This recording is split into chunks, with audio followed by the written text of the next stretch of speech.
Constitutional Convention.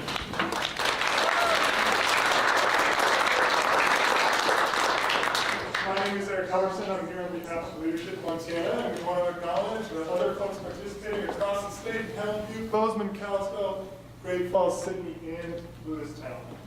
Leadership Montana is a proud partner in this effort to bring interactive conversations around the creation of our state's constitution to the people of Montana. We sincerely thank you for being here. As a nonpartisan organization, it's important to Leadership Montana that we bring all voices into these conversations. We welcome all opinions and respectful discussions. At Leadership Montana, we like to say that we agree to disagree without being disagreeable. We're excited and honored to have your participation tonight. We want to extend a couple things. First, to the Mansfield Center and the League of Women's Voters for making this event possible. And next to the Washington Foundation, the Town Pump Foundation, and John Morrison for their sponsorship of these events. Thank you all very much.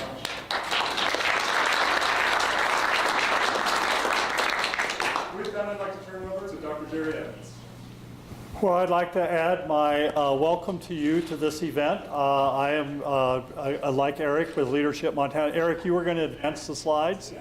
And so the general order that we're going to do here is in just a couple minutes, we're going to do the panel discussion. That will go for about an hour. And then at the end of that, we will break and go into small group discussions that will give you all the details of that after the panel, and have table conversations around a number of prompts relative to the Constitution. And so that's the general structure. As Eric said, we're here to celebrate the 50th anniversary of the Montana Constitution. Gives Montanans all across the state a chance to observe live stream discussions about the origins and key provisions, the rights and powers of our state constitutions. And it gives Montanans the opportunity to discuss, which is the second part of the program, of how Montana values inform the meaning of the Constitution. And that will be one of the themes that we have during our table discussions. Now, as we do that, we, as Leadership Montana, as the other sponsors, we value curiosity as opposed to certainty. And so we really think that's an important value, that we try to explore different ideas with curiosity, and we want to seek understanding as opposed to agreement. Our goal tonight is not to agree what the Montana values are. It's not to agree on a lot of hot button topics. We'll leave the legislature and other bodies to have those discussions. But our goal is understanding. So keep in mind curiosity and understanding. So some guidelines for the evening, and we'll reiterate these when we go into the table conversations, is that take responsibility for what you say without blaming others. So use I statements. Take responsibility for what you say. Sensitivity for differences in communication styles. So we all communicate differently. Let's acknowledge that in one another. Ponder what you hear before and how you feel before you speak. In Leadership Montana, we often talk about listen, learn, lead. So starts with listening. Examine your own assumptions and perceptions. We all come into conversations with a set of assumptions. It's good to examine those, again, with curiosity. Trust and tolerate ambiguity, because we are not here to debate right or wrong. There's a lot of ambiguity in the public space. As we have conversations about things, there's going to be ambiguity. So tolerate that, trust it. Check your style. Sometimes you need to step back and listen even harder. So check your style. Acknowledge that everyone here is valuable and necessary to our conversation. I think it was J.R. Wrigley who once quipped that if two people agree on everything, one of them is unnecessary. And I think that's very true. So we talk a lot about diversity. Let's celebrate the diversity of opinion, perspective and ideas. If you get stuck or you have need a point of clarification, there are legal experts in the room. We have resources in the form of the handouts that were available on the tables coming in, and they can help us understand what the Constitution actually says. And with that in mind, I am going to turn it over to the panel now, and my friend Mike Halligan. Mike is the executive director of the Denison Phyllis Washington Foundation, and Mike is now going to have a conversation with our panelists. So thank you, Mike. Thank you, Jerry.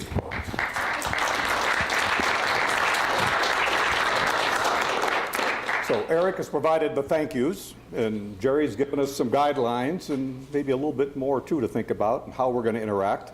My job is to make sure we get this panel going because we're about 14 minutes late. So again, my name is Mike Halligan, and I right now work for the Washington Companies and the Denison Phyllis Washington Foundation. It had in here where I was supposed to give remarks, but I'm not going to do that. So let me introduce our panel tonight. It's Maynann Ellingson. She was one of 10 remaining delegates of the original Montana Constitutional Convention. She was 24 at the time, the youngest delegate, and voted one of the most effective delegates there. Went on to have about a 30-plus year career with Dorsey Whitney. So we're happy to have Maynann here, and she is one of the experts on the Constitutional Convention actions that went on, at the time. And many of you know Anthony Johnstone, and he's the Helen and David Mason Professor of Law and an affiliated Professor of Public Administration at the University of Montana's Blewett Law School. He teaches and writes about federal and state constitutional law, legislation, election law, jurisprudence, and related subjects. Given that, and I'll get right into the questions if we want to do that. So, again, welcome to everyone virtually, and thank you for coming for those that are in the room. So, let me get Maynann. You and your fellow Missoula delegate Bob Campbell are credited with drafting the preamble to the 1972 Constitution, which will inform our discussion tonight. Could you please read it for the audience quickly? I'd be happy to do that. I should probably know it by heart by now after these 52 years. I actually wasn't at the original Constitutional Convention. That was me. But you knew that, right? Small point, yeah. Microphone not on? No. Can you not hear me? They're on. I think No, they just they're need on. to be turned It's up. just the output. Okay. The speaker system. I'm sorry, what was the directive? Is it on? Who can hear me? All right, and I can. Lots of seats in the front if you're having trouble hearing. Exactly. All right. As I say, I should know it, but I always tear up a little bit. We, the people of Montana, grateful to God for the quiet beauty of our state, the grandeur of our mountains, the vastness of our rolling plains, and desiring to improve the quality of life, equality of opportunity, and to secure the blessings of liberty for this and future generations, do ordain and establish this Constitution. Thank you. Now, could you perhaps elaborate a little bit on the words that were selected in that preamble and what they meant to the delegates? Well, we're going to spend a lot of time this evening talking about each of these phrases that are in the Constitution and where they make their way in the body of the Constitution itself. I guess I would just pretty much like to say the purpose of a preamble is to set forth the purpose and the intent that the delegates had in establishing the Constitution. It's the same with the federal Constitution. It's the statement as to why you are building a Constitution. And in our case, it was to secure the blessings of liberty, among other things, for this and future generations. In the federal Constitution, it was to form a more perfect union. The preamble itself really doesn't grant rights or responsibilities. It's a statement of intent. Thank you very much. Anthony, let me move on a broader note to what is the purpose and importance of a state constitution? Well, the importance of any constitution starts with those first three words, we the people. While we can thank the delegates as the drafters of the Constitution, all of us as Montanans really are the authors of the Constitution. It's our words. We're the ones who ratify it and sustain it in our continued work under the government that it governs. And so that's an important thing to remember. While we're indebted to the delegates, the reason the delegates did this work is for all of us, and this work is really our work together. It belongs to all of us. A constitution, any constitution, including Montana's constitution, helps ensure the rule of law by constituting the government, by governing it, by ensuring that the government abides by rules that we, the people, have set forth, as opposed to what any particular official might set. As John Adams said, it's one of the things that ensures that it's the rule of law rather than the rule of man. And it does so by largely, although we will talk about rights, and rights are right up front there, Montana's Constitution does so by accepting the deal that Congress made to make us a state and reiterating that again, the 1889 deal, again in 1972, reserving to our tribal nations their lands under their control, subject only to the control of Congress, not the state of Montana. And then largely providing powers so that the government can work for us. Most of the hard work of a constitution is not in the constitutional rights, but in the powers, in setting up a legislature and setting their limits, setting up an executive branch so that those laws can be given effect, setting up local governments, school boards and others so that they can serve us, and setting up a judiciary to provide resolution to any disputes over what those laws mean or what those powers are, including powers that arise under the Constitution. Thank you, Anthony. Maynard, let's go back to the preamble, and would you highlight maybe the words and phrases and kind of what they mean? And if you had to do that, how would you start? Well, I'd start just where Anthony did in the very first words of the preamble, which is we the people. And in our Constitution, we the people decided how to allocate the power. And in our Constitution, we the people kept a tremendous amount of power for ourselves. We delegated legislative power to the legislature, but we reserved some legislative power for ourselves. We reserve the right of initiative in case we want legislation that the legislature doesn't pass. We have the right of a referendum in case the legislature passes a bill that we don't like. We can sign a petition and vote on it. We reserve the right to review our Constitution every 20 years, and the next time it will be on the ballot is 2030. And most fundamentally, I think, is that we reserve the right to vote. And we reserve the right to vote in this Constitution pretty extensively. We vote for the legislature, the executive, the judicial. In other constitutions, the judiciary is appointed and a number of executives are appointed, but for the most part, we vote on state, local officials. And not only that, we reserve the right to recall those positions or those officials if we do not think they are doing their job based on factors that are in the legislation.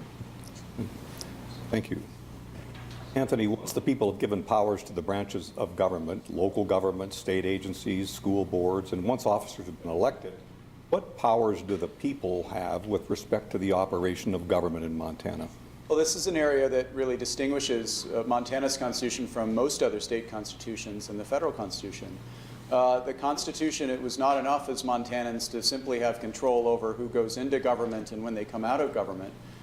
we also want to be at the table. And so we have a quite rare constitutional right to know what government is doing, so a right to examine documents and the deliberations of public bodies, and the right to participate in the decisions that public agencies make.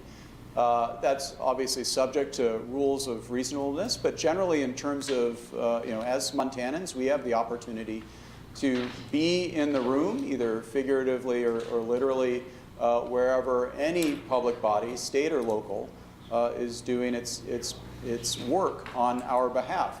And before they make any decision, we have the opportunity to get up, stand up, be heard one way or the other, before they make their final decision, so that the people are part of the process, not just in terms of the election and the re-election, but throughout the governing process, we have the right to know and participate.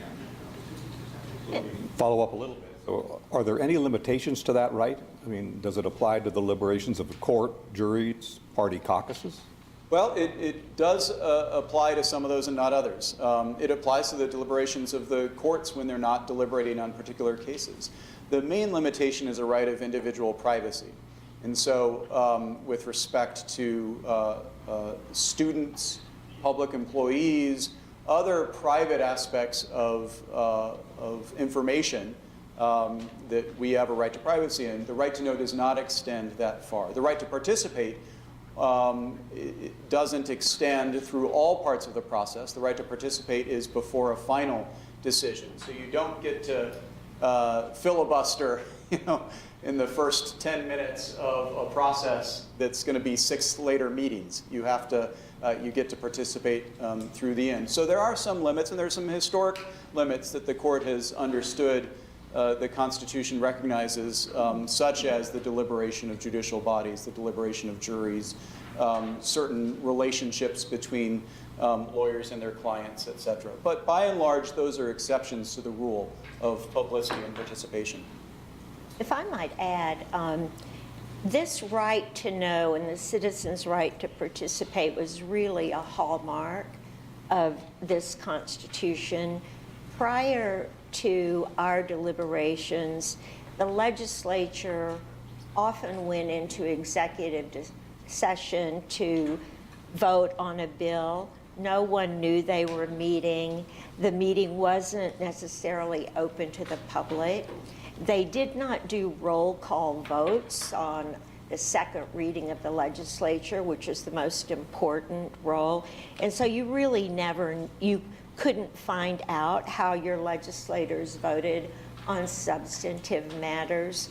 So I think many people credit that particular provision, implementing the we the people's involvement, as one of the major changes in our Constitution. Agreed. Very good. So let's move back a little bit again, to the preamble, and Mainan, maybe in your mind, what is the significance of the preamble in reference to the quiet beauty of our state, the grandeur of our mountains, the vastness of the rolling plains? Well, our Constitution is actually unique in the sense of making reference to the physical beauty. It became pretty clear to me within a couple of weeks of deliberations of our 100 delegates from all over the state, from all walks of life. When most everybody got up to say, well, I'm Tori Johnson from Busby, Montana, the beautiful Powder River country. And Louise Cross would get up from Glendive and talk about how she's from God's country, that beautiful Badlands, and Carl Davis down in the Big Hole country, Don Foster, the beekeeper from Lewiston. He needed those rolling prairies to have flowers, and it was just so clear that whether we're Democrats or Republicans, liberals or conservatives, the thing that united us all was the love of this land. And I think that when Bob and I drafted this preamble, it was with that in mind to try to, not only for the delegates then, but really for everybody to remember it is this land and the love of land that ties us together as Montanans. Great. Thank you.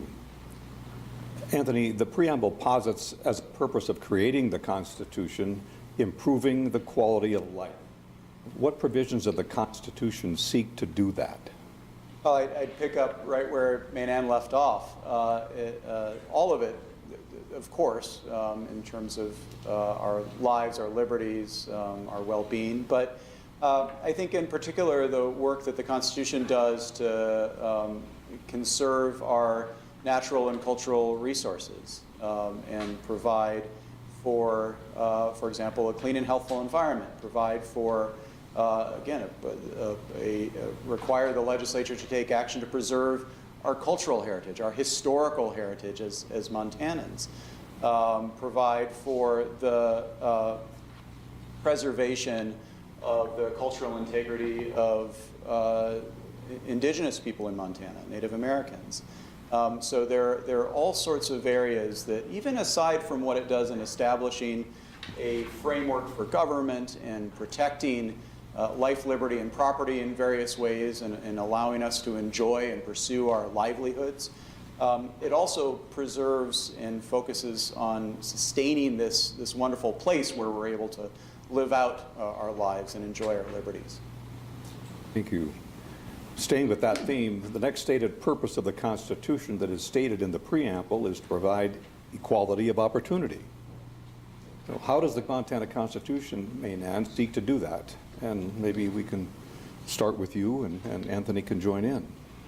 Well, I think there's a lot in the Constitution that seeks to do that. And I think it's interesting to remember what was going on around us in the early 70s. The Civil Rights Act had passed, but there was still a lot of discrimination, both within the country and within the state of Montana. We know that the question of equality of women had not been fully settled. There was no Equal Rights Amendment. Of course, there still isn't. But when we were deliberating in 1972, that was when the latest version of the Equal Rights Amendment was introduced by Representative Martha Griffith from Michigan. So we were painfully aware that our Constitution needed to set forth some principles about equality. The 1889 Constitution was pretty silent. As, you know, just think about the federal Constitution in terms of equality. A lot happened from that time to 1972. And so it was just imperative that we set forth a very strong statement of equality. And in fact, our provision in the Constitution, it's Article 2, Section 4, called Individual Dignity, is considered by most to be the most comprehensive and inclusive enumerations of rights for citizens of any state. It reads, "The dignity of the human being is inviolable. No person shall be denied the equal protection of the laws. Neither the state nor any person, firm, corporation, or institution shall discriminate against any person in the exercise of civil or political rights on account of race, color, sex, culture, social origin or condition, or political or religious ideas." Indeed, it is very comprehensive of all states, and it was this was not a hard-fought provision either. There was a very common acceptance that we needed to put this in our state constitution. Thank you. Then Anthony, maybe what other ways, if any, does the Montana Constitution kind of focus on equality of opportunity? Well, I mean, as Minann said, Section 4 really is a crown jewel of the Declaration of Rights and how sweeping it is, applying, unlike the federal Constitution, to private action as well, so that we all have rights against discrimination because of who we are, what we think, how we worship. It's very important and compelling and continues to be a lively force in our state today. But beyond that, there's other more general assurances in the Constitution and protections for equality, in the sense that the Constitution and our state government is intended to provide for the general welfare. It's not supposed to play favorites on any basis. So we have provisions against the influence of special interests and special legislation. Tax law taxes must be administered generally and for public purposes. There's this great tradition in state constitutions, and in some ways some of this is inherited from our 1889 Constitution, of ensuring that the government works for all of us. It doesn't play favorites, not only on the grounds of race or sex or religion or your social condition, but also just because you don't have as good a lobbyist as the other person. And that's a really powerful guarantee that the state constitution provides that we don't have protections against at the federal level. That basic protection to ensure that the government should work for all of us and cannot pass laws based on special interests. Let me comment on the other aspect of that, equality of opportunity. That is reflected in our education article. We were aware of what was going on in other states in terms of litigation. For example, in California, they had a system of funding not unlike ours, where it was based totally on local property tax, and the schools might be, one school district might have 10 times the amount of money to spend as another school district. California Supreme Court held that that was unconstitutional. We knew that was a problem in Montana, and we wanted to hit that head on, and so we required in our Constitution that the state provide equal educational opportunity and equal funding. So I think that is, I mean, for most of us, I think anyway, education is one of the most important things that our government does, and assuring equality of opportunity is really important there. Absolutely. Let's stay with some of the important phrases in the preamble. What does it mean, maybe Minann, I'll let you continue, to secure the blessings of liberty, and how does the Constitution do that? You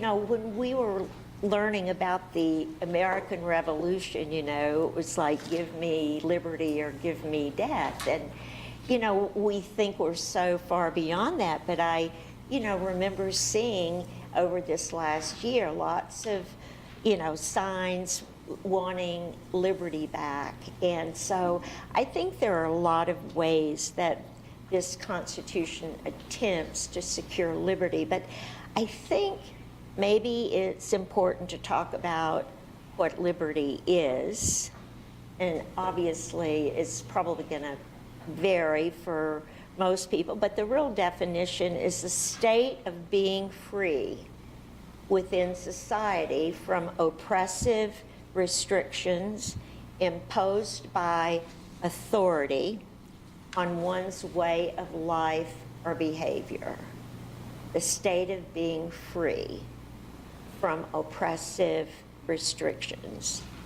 Our 1889 Constitution it contained all of the provisions, pretty much all the provisions of the federal Bill of Rights, but I think the delegates felt that neither of those went far enough, given the change in circumstances and the time.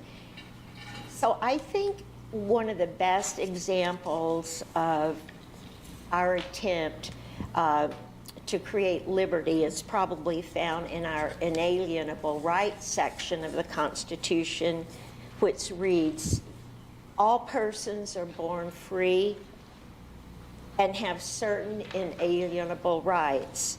They include the right to a clean and healthful environment and the rights of pursuing life's basic necessities, enjoying and defending their lives and liberties, acquiring, possessing, and protecting property, and seeking their safety, health, and happiness in all lawful ways."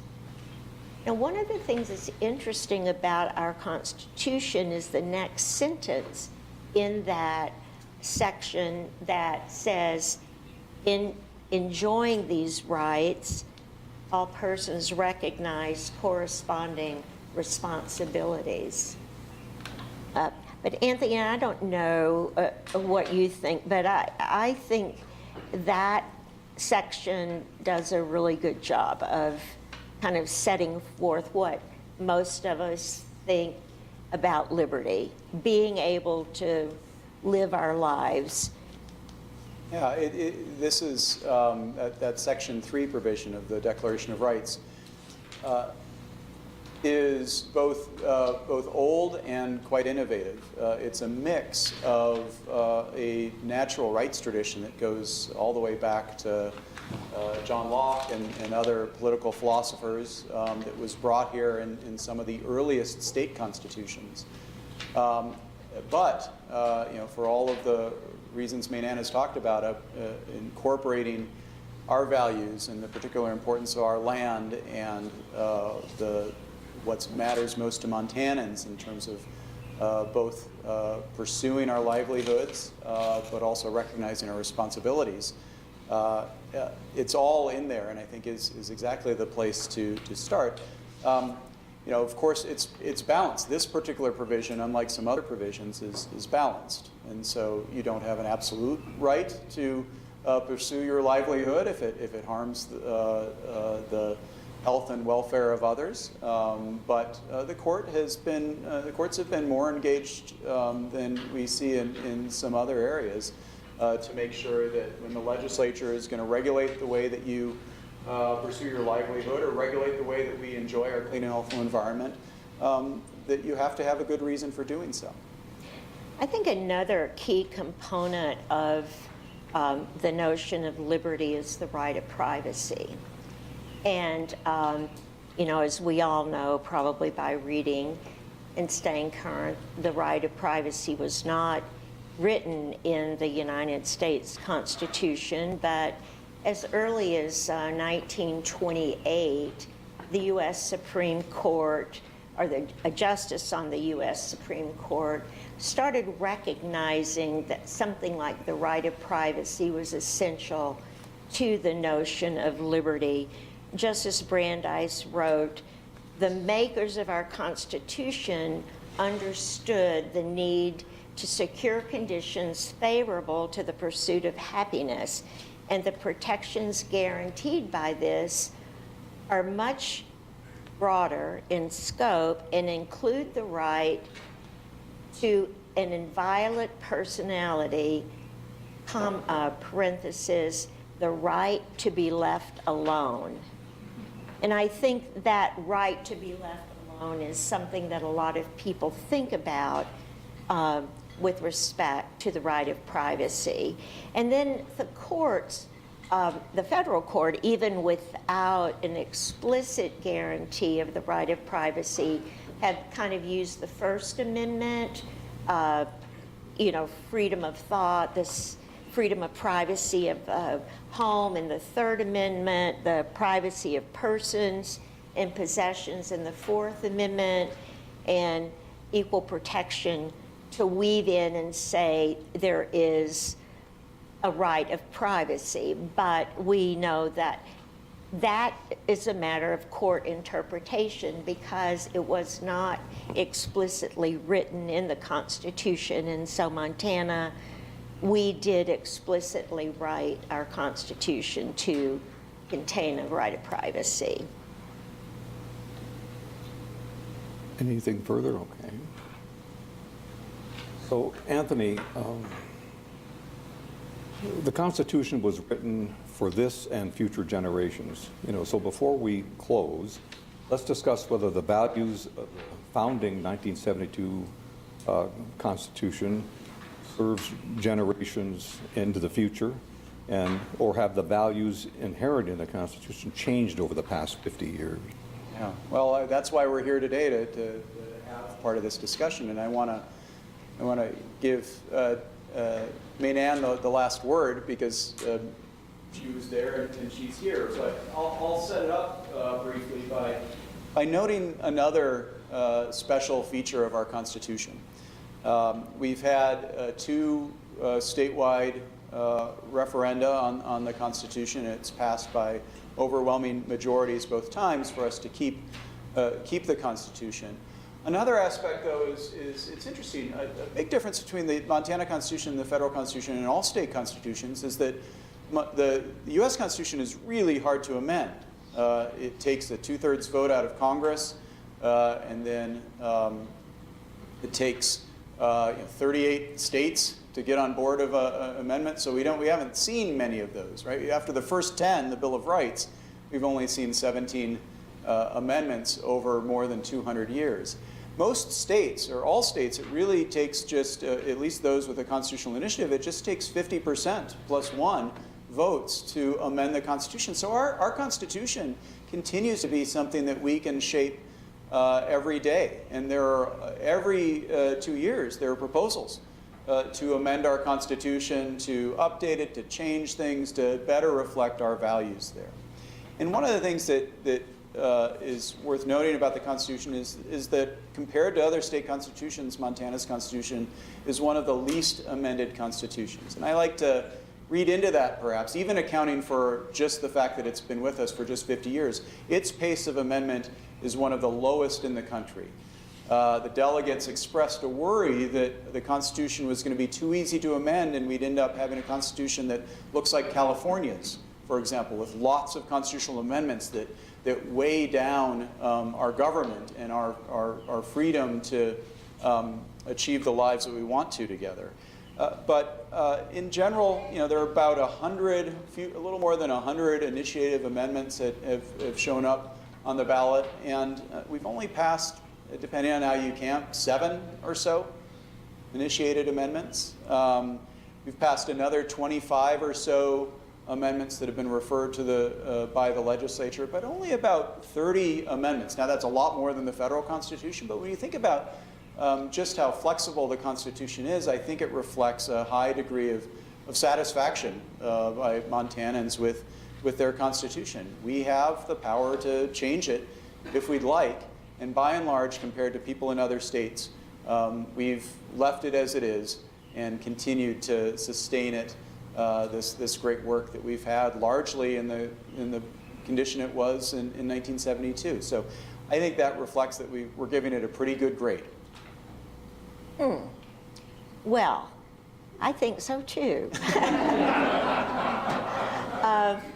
Yeah, it's so when I first thought about this question for, is this Constitution really good for future generations? And I reflect back about the makeup of the delegation, and there were 5 generations writing this Constitution. I was the youngest person at 24, and my friend Lucille Spear from Missoula, who was 73, was the eldest. So there was basically 50 years that spanned the youngest and the oldest, and probably, I haven't gone through and kind of figured out the average age, but I would think probably the mean age was 50, 49, and 50. But there were 8 people under 35. So it was reflective of multi-generations even when it was drafted. But one of the things that I think makes our Constitution good for this and future generations is that it does not contain a lot of legislation. I mean, some of the constitutions have been amended to where they no longer just set forth these basic principles of government that we agree upon. I mean, I think a really good example of the kind of thing that we steered away from is in the 1889 Constitution, which we had to get so we could have statehood. It was controlled largely by the mining interest and some timber interest, and they wrote in that Constitution that there could be no tax on minerals. So, boy, after a while you have to figure out how are we going to finance this state? Well, it really wasn't until 1928 that Governor Dixon was able to get an amendment through that says, well, we can tax 1% of certain minerals. So you don't put that kind of thing, or you shouldn't put that kind of thing into a constitution. And I think that's one reason why we haven't had to have a lot of amendments, because it sets forth principles that should guide the government for a long period of time. Any final comments about any aspect of the, because we are a little bit ahead of time on it. Yes, we are. We have. Tell two lawyers that. So if there's maybe I would like to go back to something that I'd thought about in my notes, and I was going to talk about it, then we kind of hit on it, but sort of this notion of competing rights. I mean, so we talked about the right to know, and we talked about the right of privacy.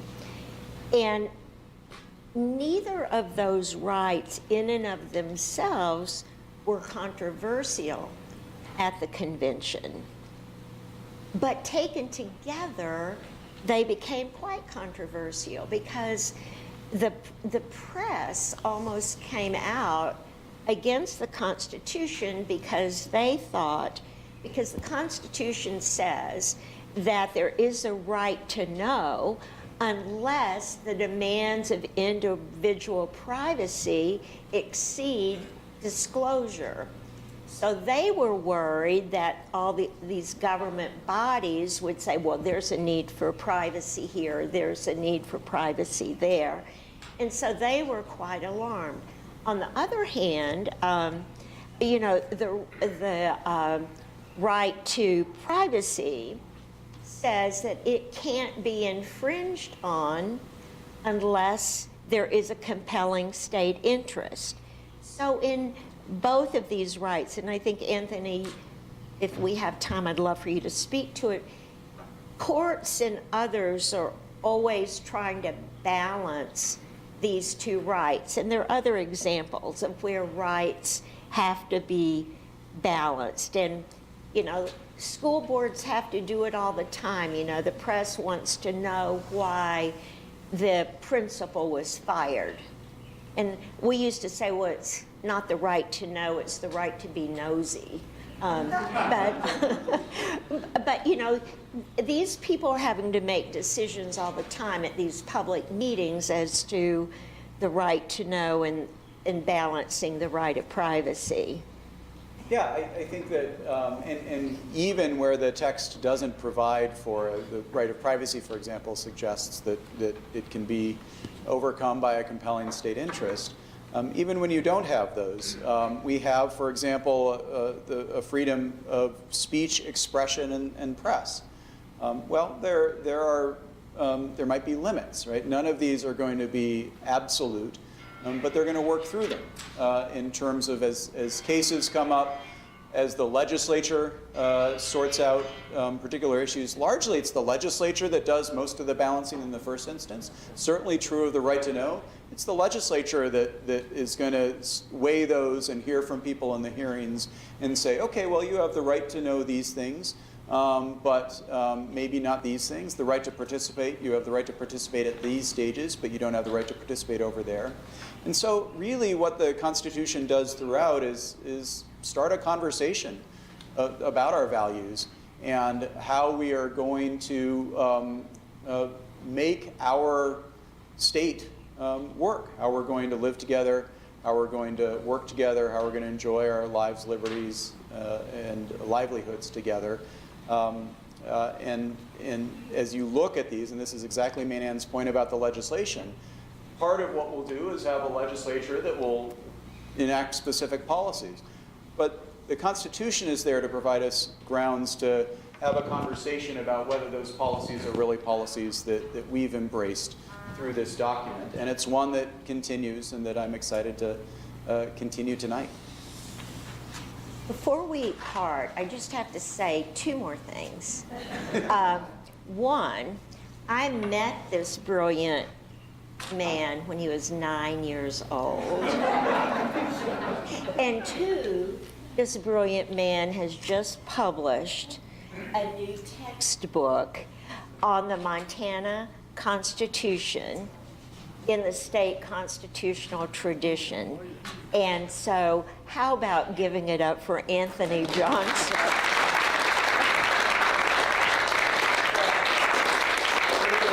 Without you and the Constitution that you give us. So, Right.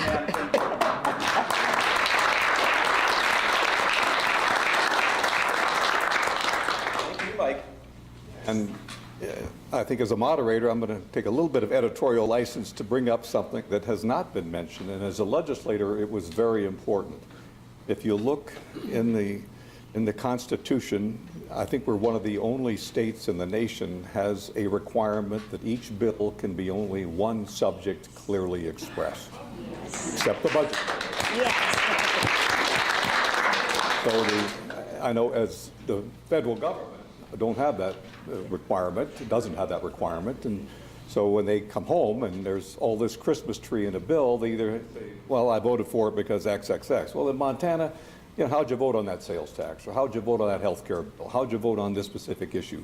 There's a tremendous accountability provision in our Constitution, and it's barely ever mentioned, but it's one of the most important things that we, the people, have to make sure that Yeah, our public I agree. accountable.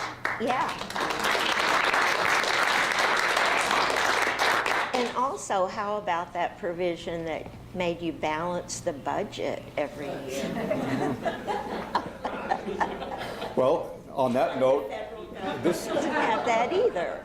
the dialogue was meant to be controversial in some cases, provocative in some cases, inspiring, and we hope that it has been all of those things to those on virtually and to those in this room. So we hope it spurs conversations amongst the breakout groups that you're going to be moving into in about 2 minutes, I believe, since we've finished ahead of time. And we very much appreciate your attendance. And do I turn it back over to Jerry for? So, yes.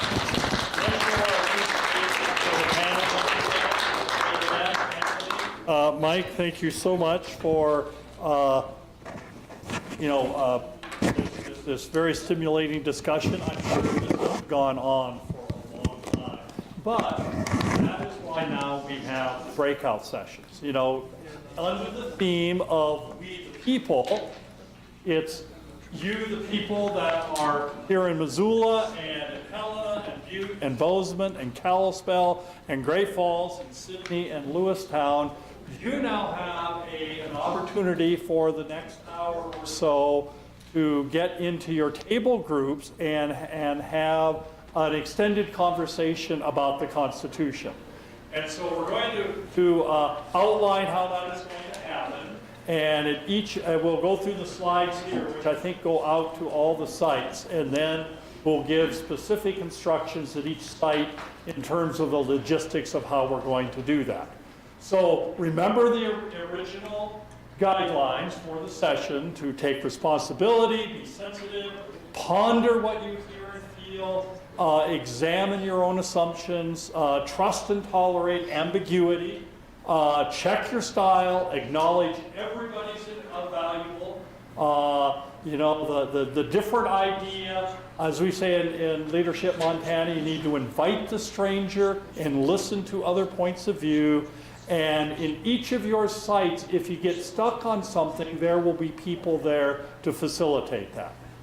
Okay, Eric, let's continue. So at your tables, whatever format you're going to be in, make sure that you introduce yourselves. So let the people around the tables with you know your name, what's your role in the community, what do you do in your various communities, what are you bringing today? What are you bringing to the table?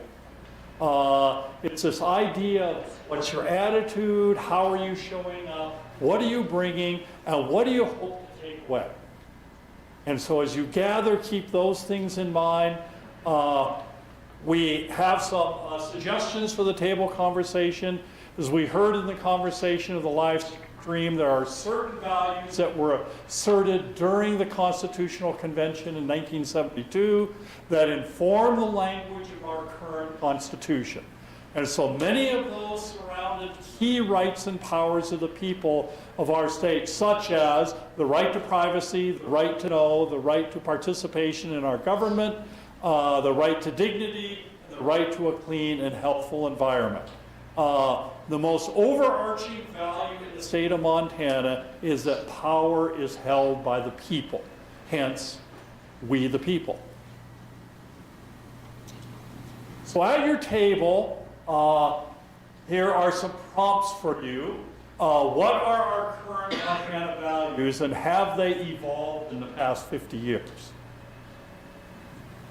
We have these written out here, and I think some of the other sites also have copies of these that you can take to the table conversations. What are the constitutional provisions, the rights and powers that are still aligned with our current values?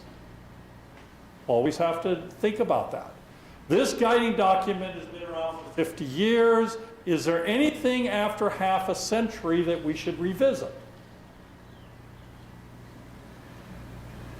Is that it?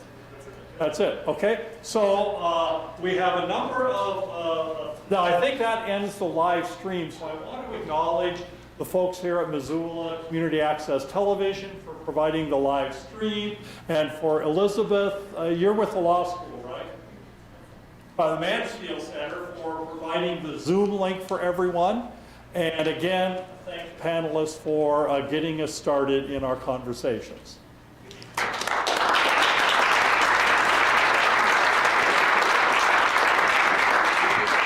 So now here in Missoula, what we're